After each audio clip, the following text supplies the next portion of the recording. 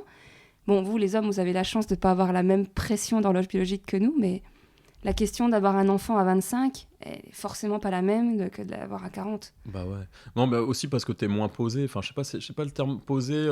Moi, je rentre pas du tout dans une... j'ai pas du tout cette vision de la vie, en fait, où, en fait, tu fais la fête, après tu la fais plus, etc. Enfin, tu vois, je trouve ça vraiment... Enfin, bon, c'est triste, quoi, tu vois. Oui. La réalité, par contre, c'est que quand t'as un gamin, quel que soit l'âge, a priori, mais si c'est super tôt, je pense que t'as pas la maturité de te dire ça, c'est que, du coup, ça fait le tri dans ta tête avec des priorités, tout simplement, tu vois. C'est que les premiers temps où tu as un enfant et que tu dois t'en occuper, on va dire sur les moments où il doit manger, se laver, dormir, etc., être couché et avoir un cadre sain, il faut vraiment qu'on te propose un truc vraiment hyper génial pour que tu aies envie de faire ça plutôt que de rester avec lui, en fait. Ouais, moi je vois plein de copains là au Nouvel An, ils ont des gamins en bas âge, ils ont rien fait. Ouais. Alors que je pense qu'à 25 ans, ils se seraient dit, mais attends, je vais pas rien faire à un Nouvel An. Ouais, bien sûr. Alors qu'à 40 balais, tu vois... Au contraire, tu peux gagner 4 heures au sommeil. Moi, je dis ça, nous, on a fait la fête, mais en réalité, tu sais très bien que les Nouvel An, c'est pas non plus... c'est pas les meilleurs teufs de l'année, tu vois. Oui, mais l'expérience te l'a dit, te l'a confirmé. C'est ça. Non, mais c'est pas pour faire vieux, machin, mais je pense que, clairement, avoir un enfant, ça fait une espèce de tri naturel, de priorité aussi, dans plein de choses. C'est-à-dire que t'as des gens aussi que ça saoule de te voir parce que t'as un gamin maintenant, voilà, nanan. En plus, nous, on a passé le périph', tu vois, alors, au secours, quoi. Et il y a cet aspect-là aussi, ça fait le tri, en fait, des choses. C'est assez sain, je pense. Alors, c'est une question, moi, par rapport à la charge mentale, c'est un peu le sujet... il y avait dans un podcast de La Poudre un épisode bonus en public. Il y avait Titu Lecoq qui est qui a écrit Libéré, etc. Elle m'a fait. Alors du coup, depuis, je pose la question à tous mes copains papas. Elle dit qu'il y avait un sujet sur lequel même les papas les plus investis ne participaient jamais. Alors je te pose la colle, tu vas me dire si tu le fais. C'est le tri des vêtements des enfants quand ils sont trop petits. C'est-à-dire que comme les gamins grandissent vite. Ouais. Elle dit, parce qu'elle donnait des exemples, il y avait des papas qui étaient je sais plus s'il y a des papas ou des mamans qui avaient des maris très investis dans leur rôle de père, mais elle disait qu'elles ont toutes confirmé qu'effectivement, c'était un des rares sujets où le père ne s'investissait pas du tout, il laissait faire le truc à la mère. Est-ce que toi... Je suis assez partagé parce que concrètement, c'est un truc qu'on a vu ensemble, quand même, pour le coup, genre tiens, ça lui va plus du tout, regarde, tu vois, les manches sont trop courtes. Après, effectivement, concrètement, je n'ai pas fait les cartons de tri. Parce que non, mais par contre, c'est quelque chose dont on a parlé ensemble. Oui, mais du coup, c'est régulier. C'est quelque chose qui a lieu tous les 2-3 mois. Ouais. J'ai pas d'enfant, hein, mais... Mais oui, non, par contre, on se fait des tas, tu vois, genre ça c'est mort, c'est fini, machin. En l'occurrence, on a trouvé une bonne technique, je trouve, qui est pas non plus révolutionnaire, c'est que ça fait un bail qu'on l'habille en un peu trop grand. Et que du coup, on Il y a a de la encore. marge. Parce que aussi, les premières fois que tu fais tes tris, etc., c'est aussi parce que tiens, son pyjama préféré, il lui va plus, t'es un peu dégoûté, tu vois, tu dis, oh, il était trop mignon dans ce truc-là. Bah, ça lui va plus, quoi. Tu vois, il faut renoncer à ça, qui était une espèce d'attachement. Mais Voilà. apparemment, il y a vraiment des. Moi, je suis pas maman, mais apparemment, il y a genre tous les 3 mois, tous les 4 mois, t'es obligé parce que quand tu prends la fringue pour habiller le gamin tous les matins, tu sais qu'elle va aller, qu'elle rentre, nickel. Ah oui. Mais que tous les 3-4 mois, la maman, parce que apparemment, majoritairement, c'est la maman, elle fait le tri dans l'armoire Ouais. pour enlever tout ce qui va plus. Ouais. Bah, écoute, moi, il m'est déjà arrivé de faire ce tri. Ouais. Mais pas beaucoup quand même. en 3 ans. Pas tant que ça, non. C'est plus de dire, ouais, bah voilà, ok, il met plus de body, quoi. Tu vois. Donc on fait une pile de body, et puis à un moment donné, on Non, ira mais les après, ranger ou pas, tu c'est vois. même pas en mode reproche ou je sais pas quoi. Ah non, non, jugement. bien sûr, bien sûr. En C'est plus, il un y a des constat, mamans quoi. qui disent oui, ben moi, habiller mon gamin, j'adore ça, la mode, j'adore ça, et donc du coup, je prends un plaisir. Je sais que si c'est lui qui va le faire, il va s'en foutre, il va un peu tout jeter. Ah oui, oui, oui. Ou je Non, sais quelle ouais. copine veut récupérer quelle fringue, et du coup, je fais un tas pour Emmaüs, un tas pour les copines. Voilà. Ouais, bien sûr, je comprends, je comprends. Ah, alors, pour le coup, moi, j'aime bien les fringues, et j'aime bien l'habiller, donc il y a ce truc-là qui est quand même, voilà, qui est cool. Mais c'est vrai que c'est pas, je sais pas, j'ai pas l'impression. Pourtant, il a vachement grandi, hein, il fait, tu vois, il fait presque 1 mètre. Euh, mais je te dis, au niveau des tailles et tout, il y avait quand même des trucs qui durent longtemps, je trouve, quoi, Ouais. tu vois, quand tu prends pas trop just, quoi. En fait, on est parti dès le début, on l'a jamais trop habillé dans son âge, on l'habille toujours un peu au-dessus. Et je trouve ça quand même assez pratique, économique, sympa, en fait, quoi. Je préfère faire 2 revers sur le pantalon et qui durent un Ouais. an, tu vois, plutôt que d'acheter C'est un bien truc pour trop just, l'environnement. quoi. Ouais, je sais pas. Ouais.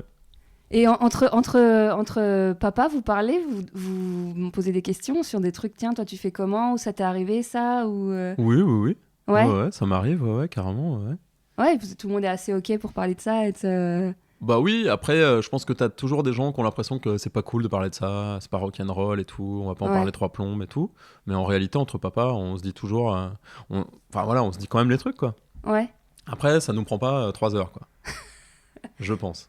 ouais, Enfin, ouais. Moi, de ce que j'ai- mes potes te diraient que je parle beaucoup de mon fils, de toute façon, aujourd'hui.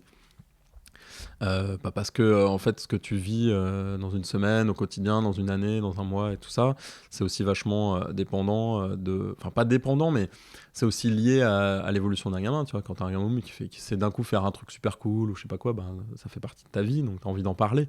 Mais ça se vois. comprend, hein. Bah ouais. Oui, Donc voilà, mais j'ai pas cette gêne, en fait, si tu veux, que certains peuvent avoir. que certains peuvent avoir. Euh, à se dire, oh, je vais pas parler de ça avec mon pote, on va plutôt parler de foot. Enfin, tu vois. Ouais, ouais. Voilà. Ouais, donc du coup, je te pose même pas la question de l'histoire des... Parce qu'il y a une interview encore de Titu Lecoq sur... elle parlait de son mari, enfin du père des enfants, pas son mari, mais la gamine était malade, avait un problème à l'oreille, et que du coup, à chaque fois, c'est elle qui emmenait l'enfant chez le médecin. Mhm. Et que du coup, elle... je vais pas déformer un peu ses propos, mais apparemment, elle a dit, bon, écoute, cette fois, c'est toi qui gères. Et la gamine, elle a carrément eu un tympan percé, parce que le père, elle n'a jamais géré les rendez-vous chez le médecin, et... apparemment, c'est une vraie problématique de papa, de parents.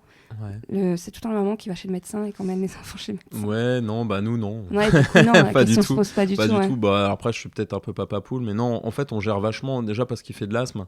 Donc, c'est un truc qui est toujours un peu flippant, lié à la respiration et tout ça, même si c'est en train de partir un peu, là, j'ai l'impression.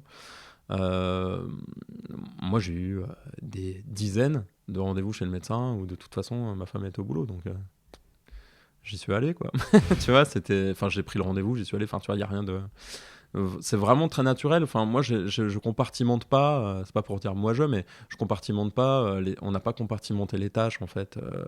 De genre, sa santé m'intéresse quoi. Ouais. Enfin, tu vois. Parce que je sais pas si t'as vu, mais il y a un compte Instagram et enfin il y a un compte sur les réseaux sociaux et Twitter. Je crois qu'il s'appelle Charge Mentale d'ailleurs. Et il y a des témoignages de médecins ou de parents qui montrent leur mari, le père en fait. Genre qui arrive à la consultation et le médecin demande bah alors il a déjà eu ses vaccins, et il tend le téléphone avec le texto de la maman. Ah oui. Ou appeler ma femme, je sais pas, ou enfin voilà, il y a vraiment apparemment c'est voilà, t'es Ouais, sûrement pas truc, là-dedans mais non, mais on n'est pas du tout là-dedans. Non, mais après, c'est une question de quelle place tu prends, quelle place tu laisses à l'autre, comment ça se fait, tu vois.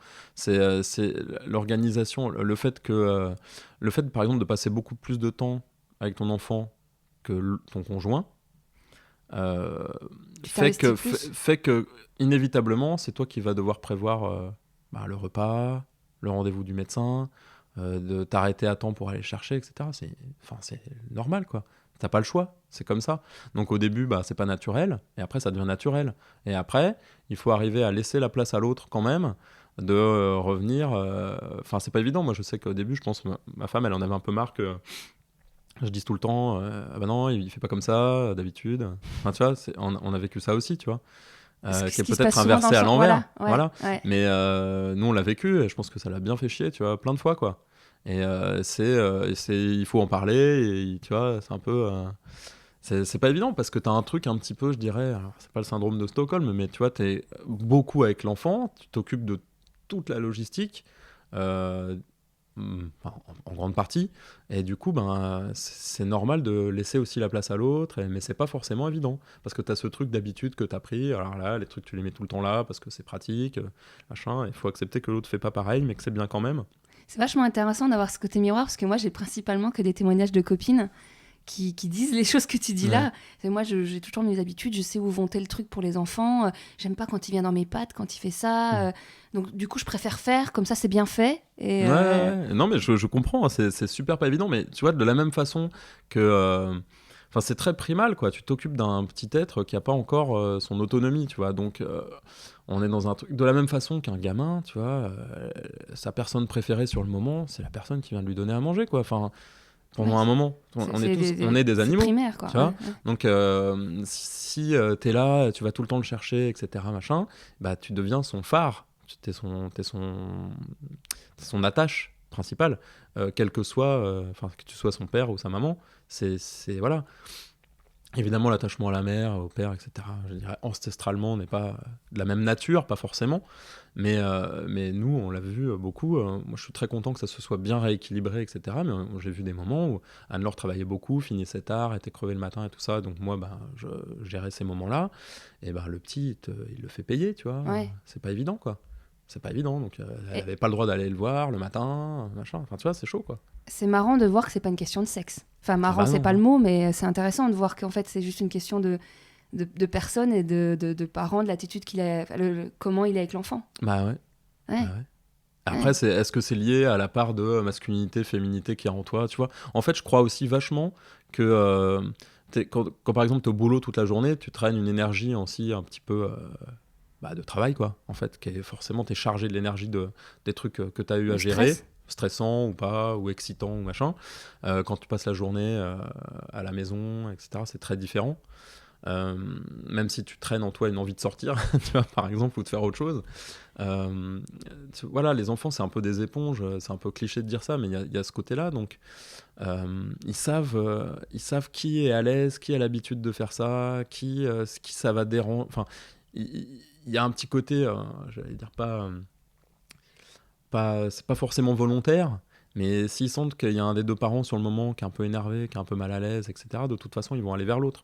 Et Ouais, celui qui a le plus l'habitude, il est plus à l'aise. ouais. C'est une évidence. Même y compris de faire des trucs cons, tu vois, enfin pas forcément difficiles à faire.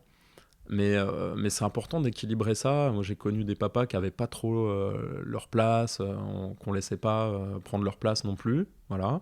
Moi, je l'ai beaucoup prise à un moment et je pense que c'était nécessaire à un moment de laisser la place à la maman aussi. C'est important pour Mais donc, le c'est gamin. toujours une question d'équilibre, de C'est vraiment une jauger. question d'équilibre, c'est clair. Ouais. C'est clair. Nous, les rares fois où on s'engueule et tout, c'est un peu. Le sous-texte, c'est bon, laisse-moi ma place de maman, quoi, tu vois. Je sais Ouais. faire, quoi. C'est marrant, hein, parce qu'on a clairement plus souvent l'habitude d'entendre. Enfin, pas le papa qui dit laisse-moi ma place de papa, mais la mère qui dit j'en peux plus, c'est moi qui gère tout, c'est moi qui fais tout. C'est moi.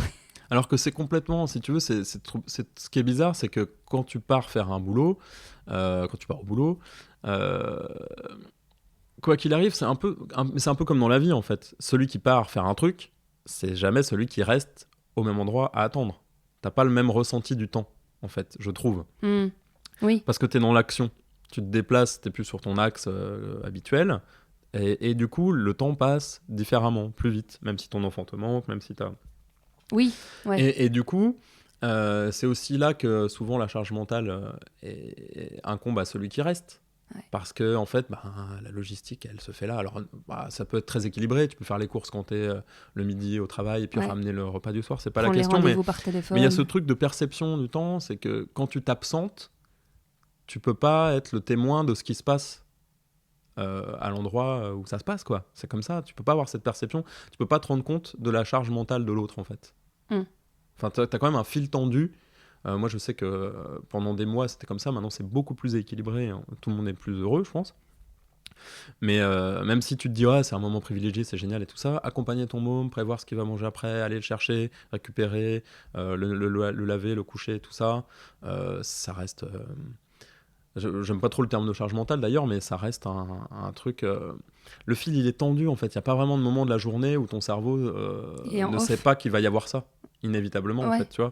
Moi, là, ça fait quelques mois que j'ai plus trop ça, mais je me disais tout le temps, même quand j'étais en train de bosser, genre, putain, il va falloir que je m'arrête dans 3 heures.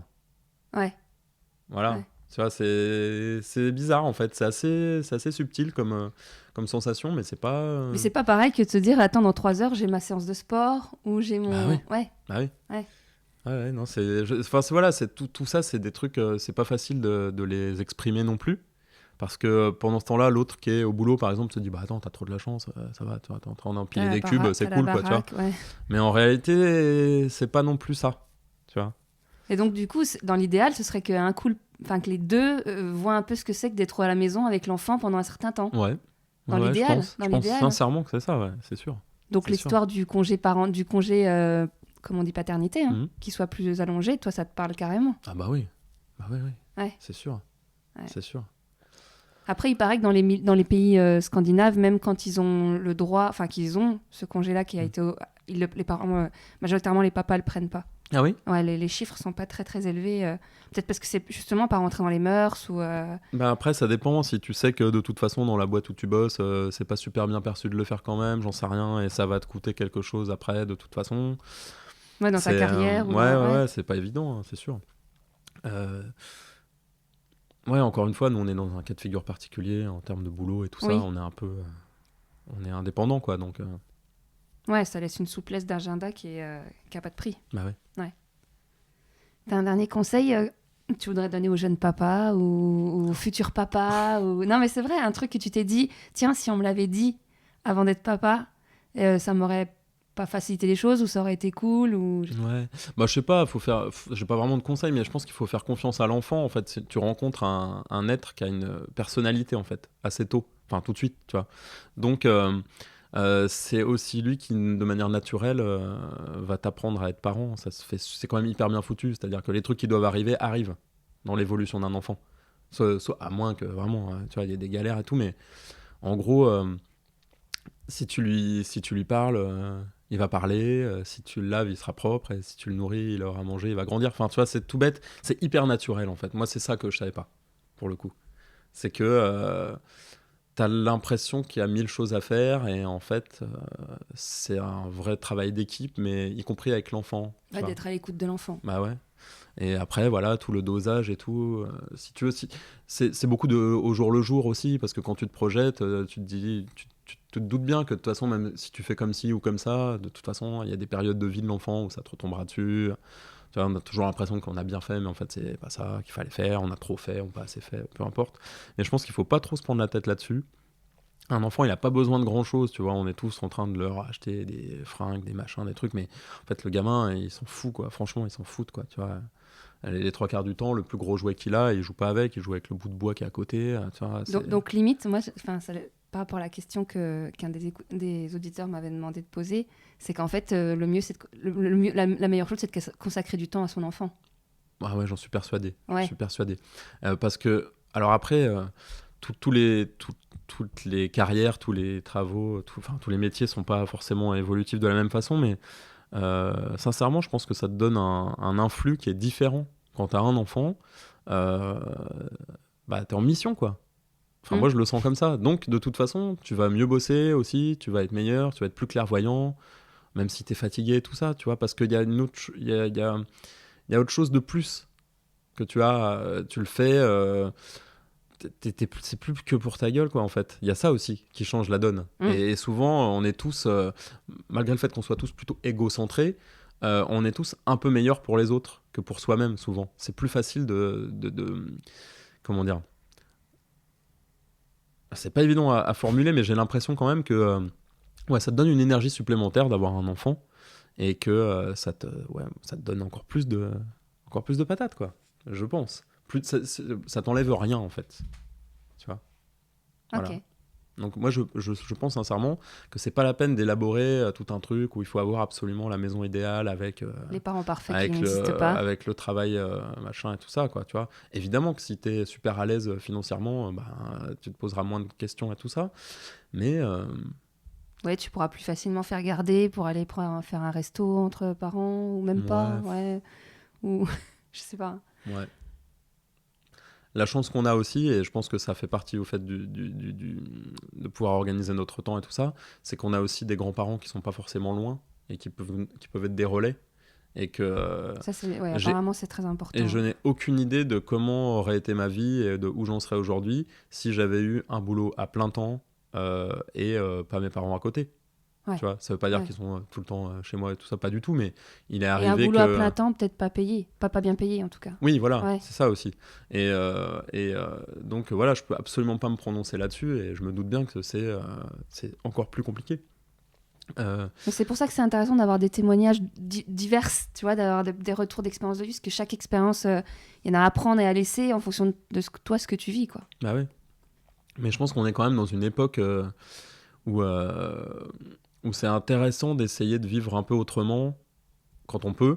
Et du coup, quelque part, moi, là, tout se justifie aujourd'hui de mon parcours plus ou moins parfois bizarre et erratique, tu vois, où tu peux avoir l'impression pendant un moment que ça n'a ni queue ni tête.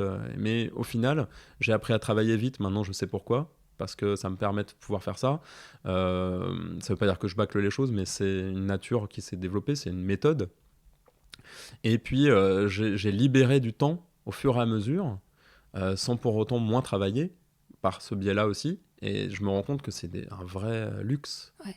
Parce que du coup, t'es pas frustré, t'en veux pas à ton enfant de lui consacrer plus de temps et d'avoir moins de temps pour toi, faire ce que t'as envie. Ouais, non, parce que de toute façon, dès que t'es dans une frustration et que tu subis quelque chose, en fait, par le biais de ton enfant, le lendemain t'es moins patient, du coup, il est moins cool, du coup, t'es moins content d'être là. Enfin, ça, pour le coup, s'il y a un cercle vicieux, c'est celui-là. Tu vois, à un moment donné, il y a quand même un truc je dis pas que c'est un truc de sportif de haut niveau, mais tu vois, si tu te mets tous les jours la race et que tu te couches à 4 du mat, si on te lève à 5h15 du matin pour un biberon, tu tiens pas la distance, c'est une évidence. Tu vois, moi, la première fois que je suis sorti, il avait 2 mois et demi, je suis rentré à 1h15, il s'est réveillé à 2h10.